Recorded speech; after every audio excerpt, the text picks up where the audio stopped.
Welcome to Time to Work on Your Apps, Azure Blob Storage, that is.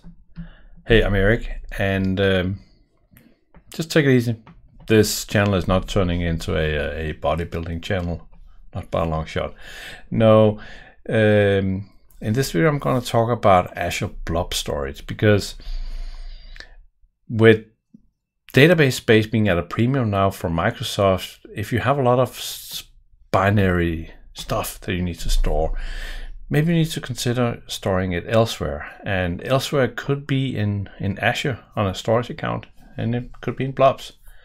And Microsoft actually added a pretty cool framework to work with Azure Blob Storage as part of the system application. So I thought I would, in this video, just give you a taste of how easy it is to actually get data stored in Azure.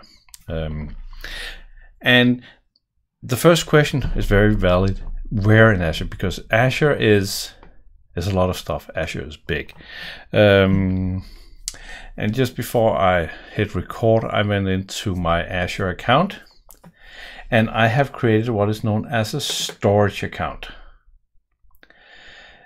So a storage account is kind of this generic storage thing. It can hold a lot of stuff. So if you create a virtual machine, the disk images are actually sitting in the storage account. If you are working with the application inside, the storage is sitting in storage account and stuff like that. So there's kind of different types of ways that you can store data in the storage account. So we're going to use a container for this video. So the first thing, this is a complete empty. Well, there's a log container, but otherwise it's a complete empty storage account that was just created. So the first thing we now got to do is let's create a container. And I think somewhere I started a fresh application here. And I'm actually going to use a couple of global variables in this video just to spice it up a bit. But what we want to use first, we need to authenticate, we need to connect. So we need to get, so let me start somewhere else and then work backwards for a second. So if we want to work with a container, we need to have a let's call it a container client, which is not a record, which is a code unit. So everything that's regarding the Azure Blob Storage, all the objects that are about that, are actually prefixed with ABS. So you can see here ABS, ABS, ABS. So that's pretty nice. And now we want a container client. And because we want to connect to the container client. So a container client is, we need to initialize it. So we can do container client.initialize. Then look at what parameters we need. So we need a storage account. And the storage account is easy because I think I just call this one Eric YouTube. So we can pass that in. Then it needs an authorization, which is an interface of a storage service authorization. So let's create something like that. So let's create authorization as a code unit, and this one is called a storage service authorization. So not ABS, because this is actually, I'm not even sure why this is not ABS, because it's not only for blob. I guess that's the idea. So this one is actually, let's actually do this. I want to do something like this. this is the storage service authorization, and then we'll do a variable, an authorization variable in a second. Let's actually figure out what that is.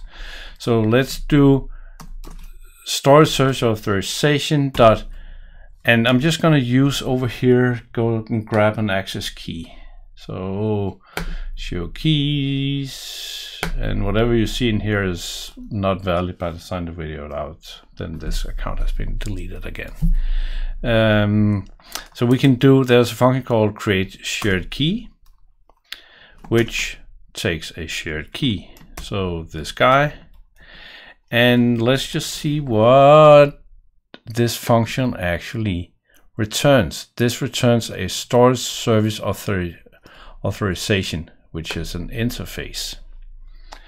So we will do authorization. That's so difficult, and that's an interface of this type. Oh, let me show that you guys can see what I'm doing here.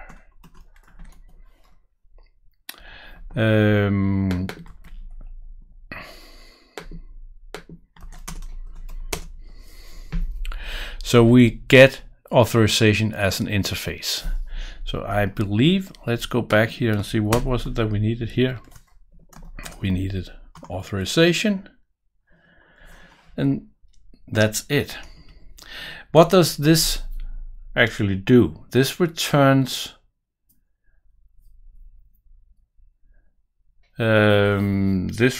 nothing. So now the client has been initialized. So let's see what happens if we run this through the debugger. So we have created a authorization based on the shared key, and then we have created a container client, initialize that to this storage account with this authorization.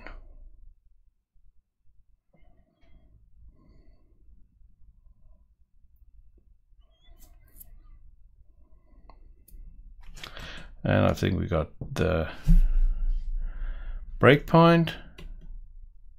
So we got an authorization. I don't think, yeah, we don't know anything about it, but we got one. So let's celebrate that, and we'll pass the next one. And this didn't error. So maybe I can't remember if we were able to see anything on the container client. Let's try that in the debugger. I don't think we are.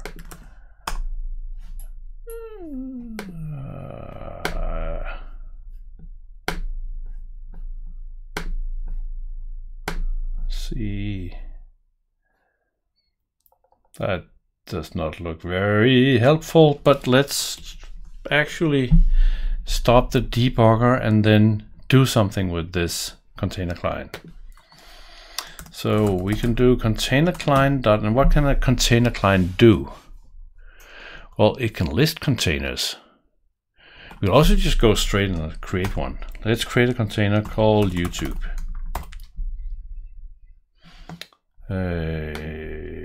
And we'll just remove the breakpoint and run this thing again.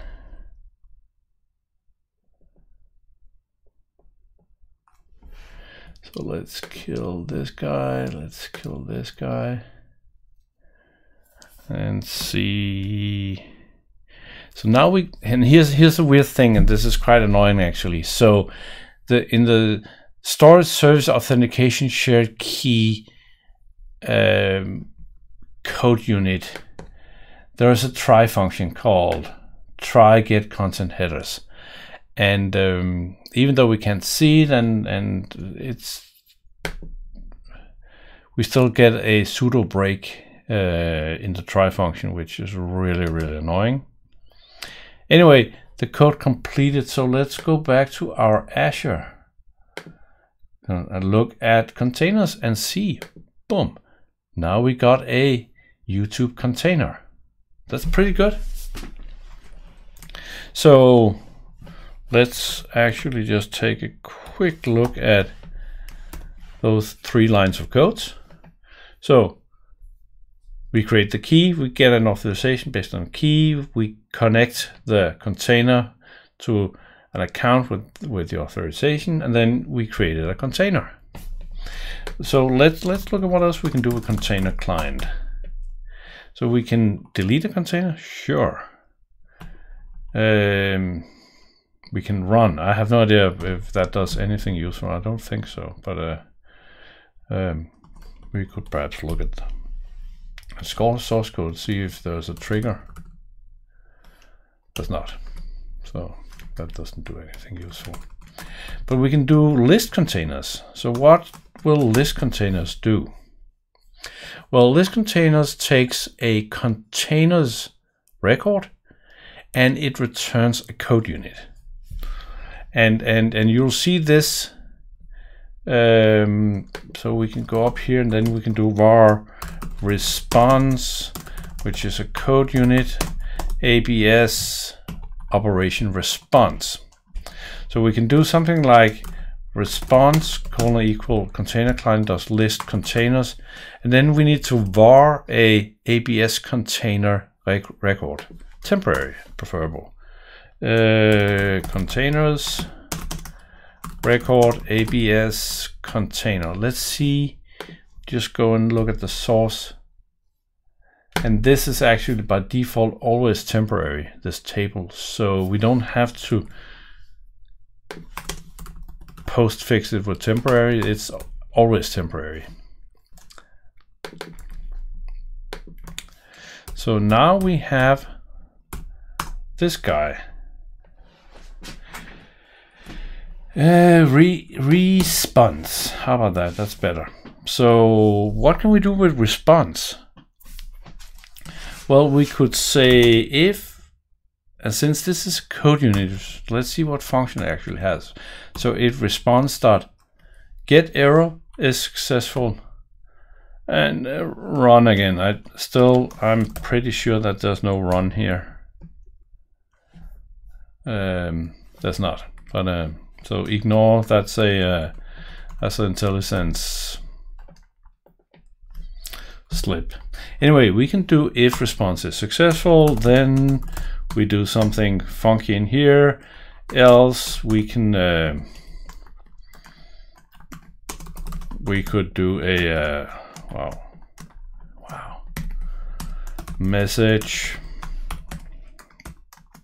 response dot get error.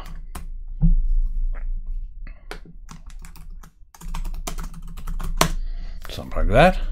That's pretty nice.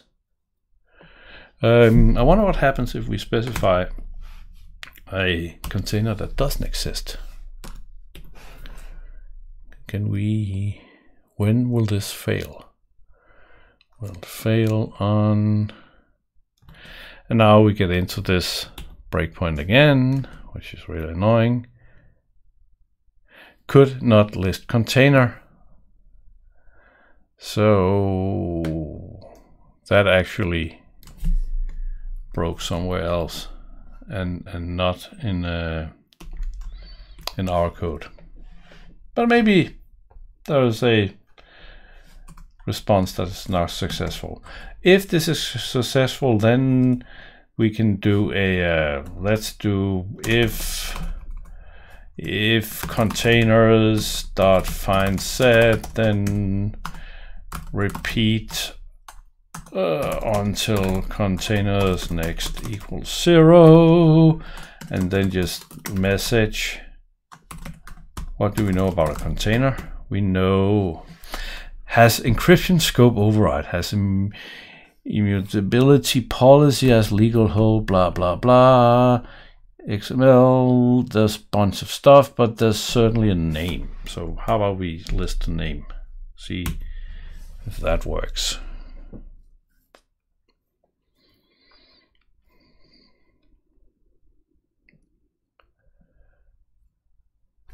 Oh, I'm waiting because I always forget this stupid breakpoint. So we got a YouTube container. That's it. And And somebody might say, but hang on, Eric. Well, not hang on, because I commented this out, but we could actually, in the create container, we could have done, response equal container client create container, and then verify whether this created or not. And this will probably not create since it's already there. So at this point, we got a container. We're happy with the container. So let's put something in the container. How about that? And for that we need another client. So for that we need a I'll call it the Blob Client. You see, we do code unit again, ABS, and now we got the Blob Client. And the Blob Client we need to initialize the same way. So we can do Blob Client dot, see what we have here. Somewhere we have an initialize. The cursor disappears. This is wow. This is VS Code being weird. Initialize, and what are the parameters? We need the storage account. Probably. Wow. We need the storage account, and we need the authorization again. There you go. So exact same thing as we did up here. Well, apart from one thing. And you see, there's actually the storage account and then the container. So we created a container called YouTube. So we got to tell what container we're working at. Here we go. This looks better. So at this point we have a Blob Client, and we can we can do something like Blob Client dot. And you see here append block, copy blob, delete blob, get blob as file, a stream as text, list blobs, put blob, append blob.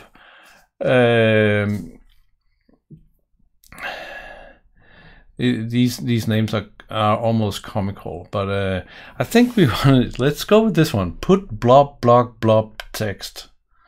Wow, that's like a an alcohol test for drivers. Put blob blob text. What can go wrong? So the first thing we need is we need a blob name. How about we call it BC blob? And then we need a source text. So this is the content of our blob. Let's be more blob. Right? That's pretty good. And we can do the same thing here again. We can do, if I'm able to, response equal, and then we can say that if not response is successful, then message response dot get error. Put blob. That's yeah, something like that. And perhaps message, we need to order the letters in a more old-fashioned style. Okay, let's run it. See if this works or not. And I'm pretty sure that we didn't get our breakpoint. So how weird is that?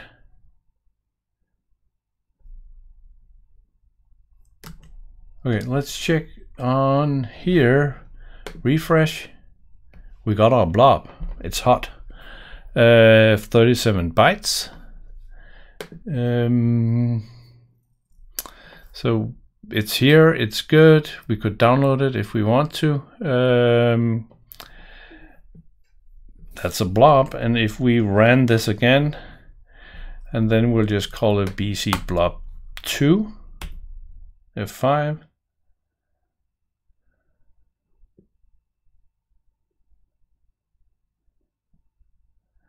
Now we didn't get our thing, so we go back here, we close this guy, and I should have clicked refresh, not just F5, and we got 2 blobs.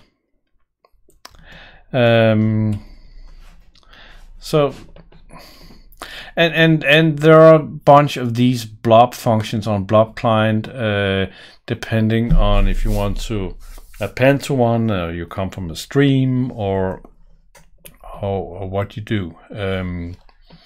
But we could also do stuff like we do go Blob Client dot get, what was called Blob Client, and then I think there's one that's called list blobs. How about that? So this one takes a container content, ABS container content. We can call it content, and it returns the response again. So content, let's go up and create that one. Content is a record ABS container content. And I'm pretty sure that this one is, oh, oops, this one is also temporary. So you don't have to worry about that. So if response is successful, then we're totally just gonna grab, now we can just type it again. Then if content.find set, then repeat until content.next equals 0. And then let's figure out what we can actually see on the content. So content dot, what do we get here? We get content length, type, creation, full name, last name, level, name, and a URI, and XML value. So that is probably more. Okay, so let's actually just do the name here to begin with. How's this? Let's run this. F5.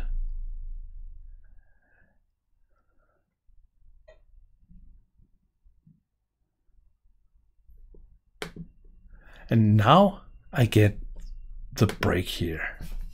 I get it twice, 3 times.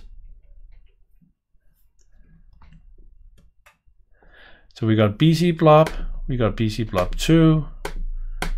Looks like the code. Sometimes you see it ran more than once. It's a debugger thing where the debugger somehow triggers the unopened page codes to run more than once. I don't even know how to report that to Microsoft, because it just happens once in a while. But we got our blobs. Let's actually let's just try it again, see if it's acting more normal this time.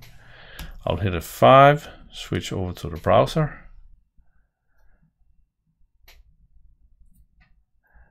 I get a breakpoint.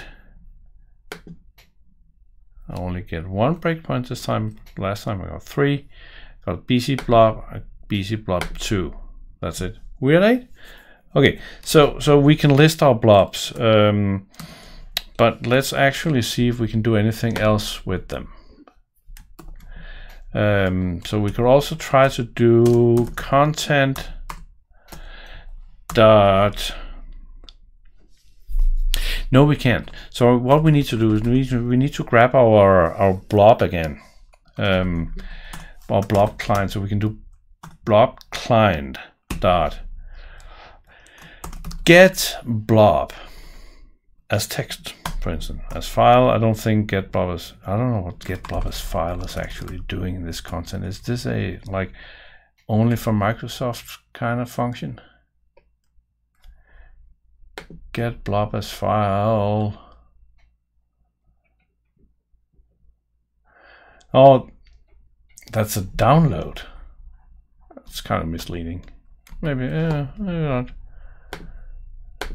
So, so get blob as file will trigger a download. Get blob as stream, get a stream. Get blob as text, which that's probably what we want anyway. So we can pass. I'm just guessing here right now that we need to pass the blob name. So content.name. And do we need to do anything else? We need to have a target text. So let's just create a text variable and put it into this one, text. Then we can do a message on this one too, doing txt. Okay, let's see how that goes.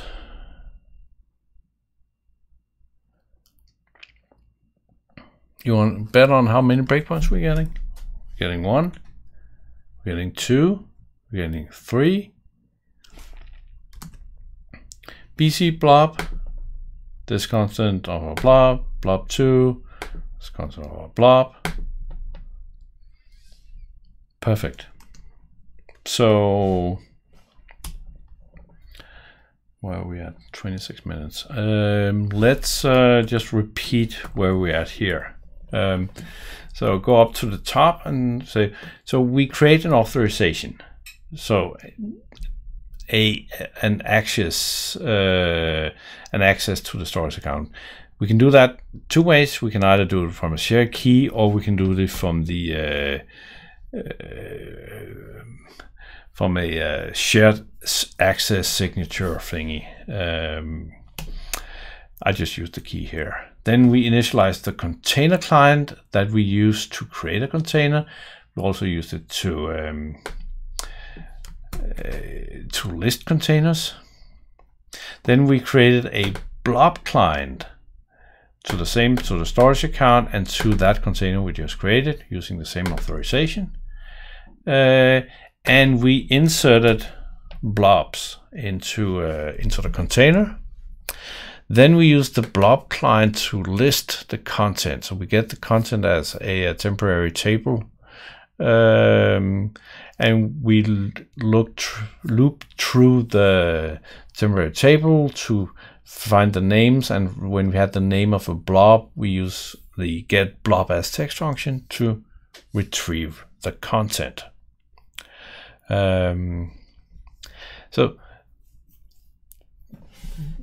this is pretty easy to use. This is pretty easy to work with, and remember, right now I've just used strings. So a blob can be anything. So blob could be JSON, blob could be XML, blob could be an image, blob could be a binary, whatever type of binary data you have. It can be anything, and it's cheap storage and it's pretty fast. It's super fast actually. So I use this in a couple of places and it works very well. The only annoying thing working with it is that breakpoint that drives me insane sometimes. But hey, that's my life. Anyway, we have been working on our app, so I think it's time to go up and pour myself a cold one. And while I do that, you could check out this video because that's also a very good one. See you there. Bye.